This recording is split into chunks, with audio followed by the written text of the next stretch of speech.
crackling on the electrical outlet.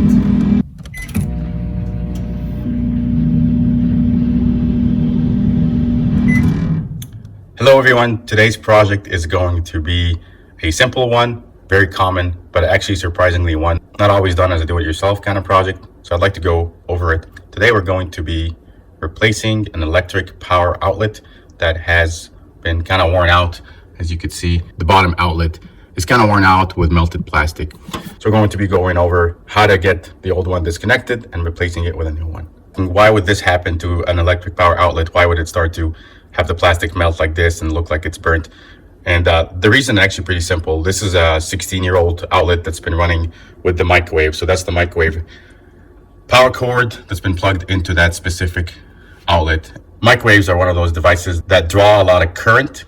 Higher electric current generates a lot of heat, and the heat over time can potentially damage the plastic and make a receptacle like this look like it's worn out and melted. So that's one of the main reasons why you could have an electric outlet become worn out like this.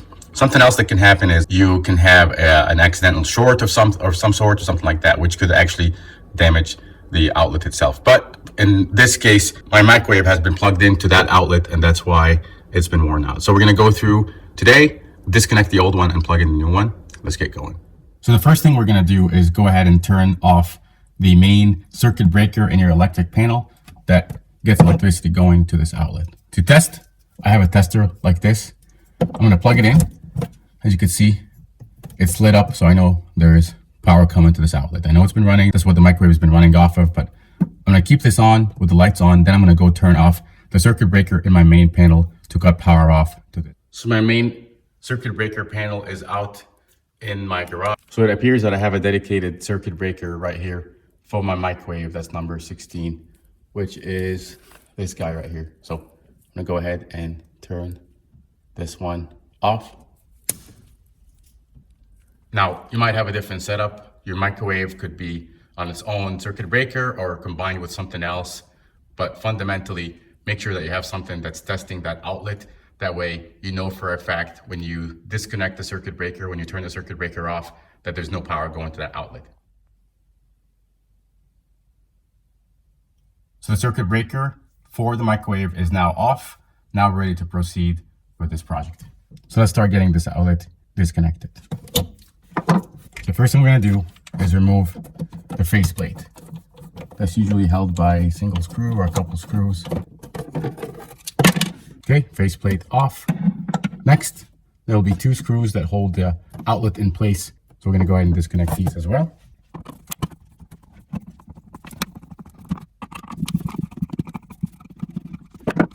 Hold on to these screws because we'll probably use them to connect the new one in. So we'll put these screws aside. Go ahead and pull the outlet out. As you can see, in my case, this is pretty rusty and it's pretty old. There's not a whole lot to it. This is a pretty simple outlet. There's only 3 wires that are going to it. It's kind of an its own circuit. So there's no other outlets that are connected in series with it. So this should make our job pretty easy. But even if there were other outlets connected to it, it's still a pretty easy job because it's one connected to the other. So next, we're going to go ahead and remove these old screws and disconnect the wires from the outlet.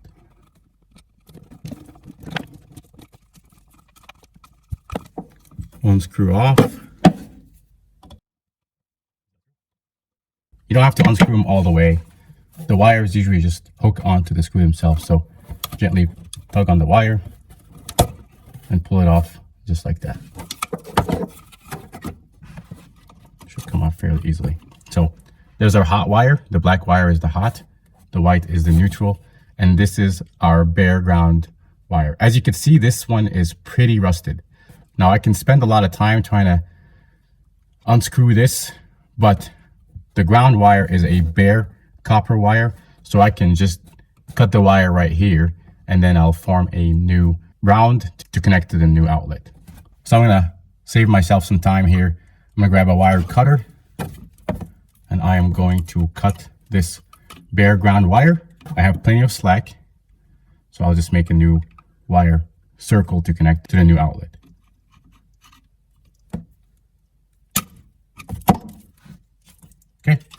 just like that.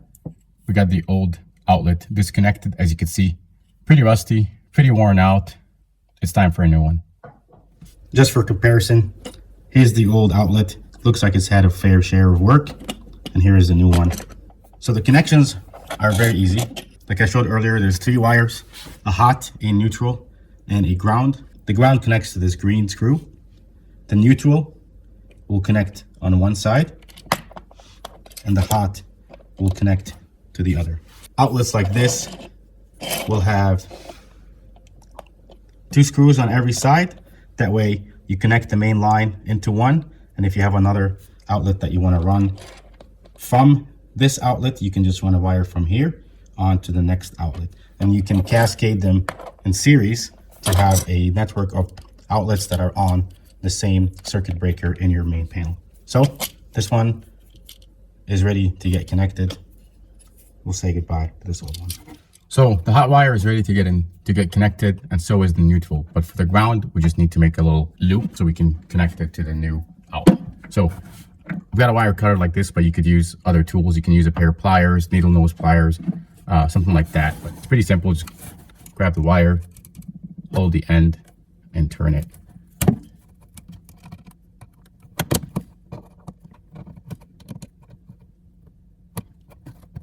Just like that. Here's a new outlet. We'll go ahead and plug it in. It works either way, but for consistency, you always want to put the ground on the bottom. So typically your hot is the one on the right side. This is, we're going to connect the hot wire to this. Your neutral is this right here. And then your ground is the bottom connector right there. So go ahead and connect it. Connect one, tighten.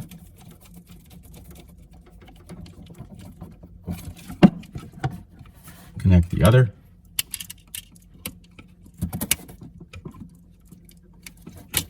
Got the neutral wire connected, and just screw it in place. Make sure that it is actually on the screw. And as you turn it slowly, make sure it doesn't come out or get loose.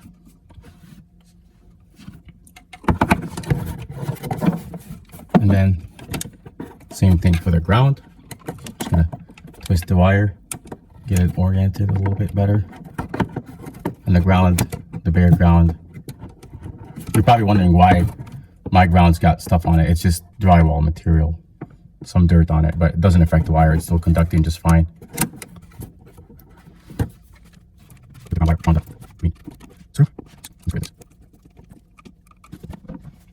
For testing purposes, just give them a tug up and down.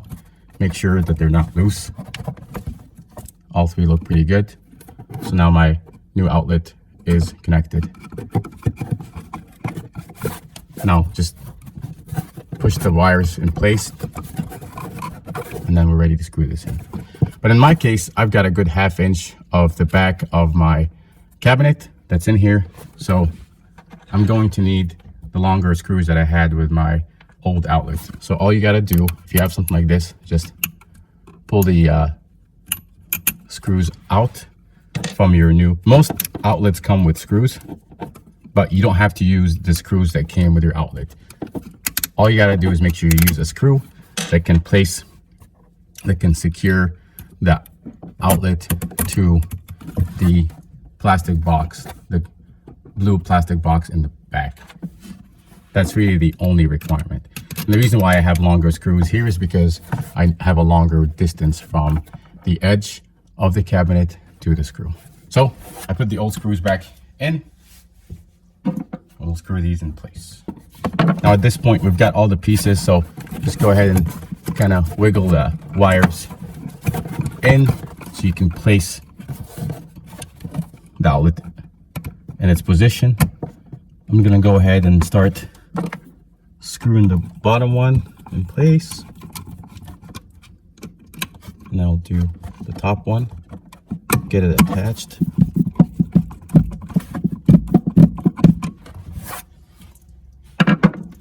And now I can kind of wiggle the outlet in place right here, like just like that, and then screw it in such that the metal piece of the outlet is pushing against whatever material you have. You probably have drywall, or if you have whatever, but basically these metal tabs are intended to kind of put the outlet flush with the backing material. Don't over tighten, because if you over tighten, you'll bend the receptacle itself, and you don't want to do that. So we got it tightened fairly snug. That's ready to go. Now at this point, before I continue to put the plate on it, I want to test and make sure that I got my connections correctly. So I'm gonna go back out and flip the circuit breaker back on so we can test it, make sure it's running. If you don't have one of these testers, you can plug anything and make sure you have power or not have power. Now in this case, we're testing the power is back, so I'm gonna look for the lights here to be turned on, and this tester will also tell me if I have my connections correct. So I'll use this to also validate my wiring. Back out to my circuit breaker panel. We'll flip the circuit breaker back on. So power should be back to this outlet.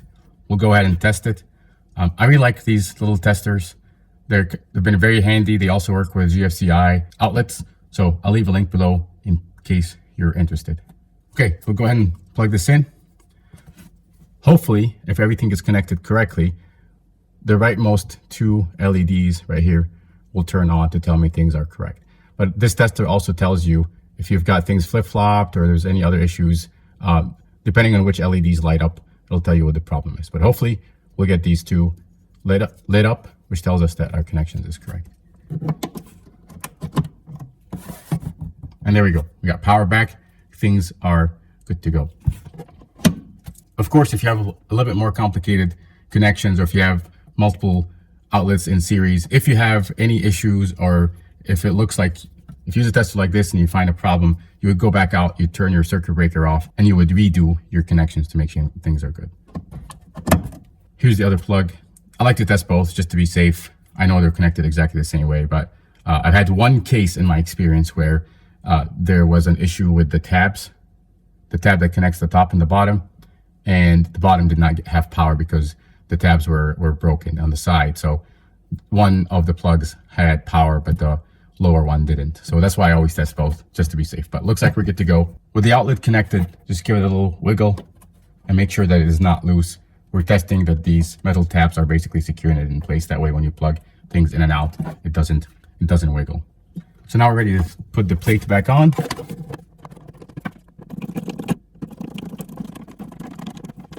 Don't over tighten. Give it a little wiggle, make sure it's in place. And that's it. It's as simple as that. I know this is a pretty simple, quick video, something that most people should be able to do. However, you'd be surprised how many people don't like to do this simple do-it-yourself kind of project because maybe they don't feel comfortable with it, or don't have the confidence, or they feel like they might potentially mess something up and not have this work. But this is a pretty simple thing. Everybody should be able to do it with little skill. Now I have a nice, clean, new power outlet for my microwave that can hopefully go for a long time. Microwave is back on, so I know things are good to go. I hope you found this video helpful. I hope you learned something from it. If you did, please give it a like and subscribe to my channel. Thanks for watching.